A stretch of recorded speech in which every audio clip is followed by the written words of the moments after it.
ಸ್ನೇಹಿತರೆ, ನೀವು ನಿಮ್ಮ ಫ್ರೆಂಡ್ಸು ಅಥವಾ ನಿಮ್ಮ ರಿಲೇಟಿವ್ಸ್ ಮಾತನ್ನ ಕೇಳ್ಕೊಂಡು ನೀವು ಯಾವ್ದಾವುದೋ ಸ್ಟಾಕ್ಸ್ ಮೇಲೆಲ್ಲ ಇನ್ವೆಸ್ಟ್ ಮಾಡಿರ್ತೀರಾ.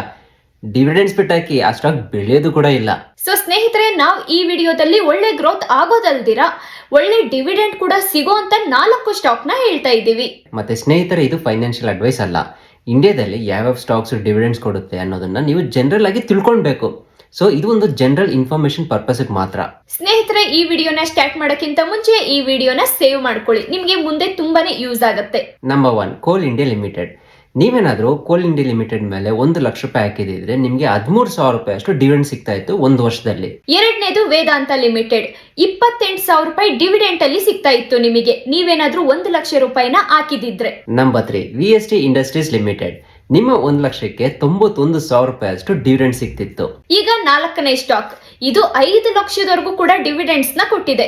ಇದು ಯಾವುದು ಅಂತ ನಾವ್ ಹೇಳೋದಿಲ್ಲ, ನೀವೇ ಗೆಸ್ ಮಾಡಿ ಕಮೆಂಟ್ ಸೆಕ್ಷನ್ ಅಲ್ಲಿ ಕಮೆಂಟ್ ಮಾಡಿ ತಿಳಿಸಿ ನೋಡೋಣ. ಈಗ ಕ್ರಿಪ್ಟೋ ಅಪ್ಡೇಟ್ಸ್ ಗಾಗಿ ನಮ್ಮ ಟೆಲಿಗ್ರಾಮ್ ಚಾನೆಲ್ ಅನ್ನ ಫಾಲೋ ಮಾಡ್ಕೊಳ್ಳಿ, ಲಿಂಕ್ ಇನ್ ಬಯೋ. ಹಾಗೆ ಇದೇ ತರದ ವಿಡಿಯೋಸ್ಗಾಗಿ ಈ ನಮ್ಮ ಪೇಜ್ ಅನ್ನ ಫಾಲೋ ಮಾಡ್ಕೊಳ್ಳಿ.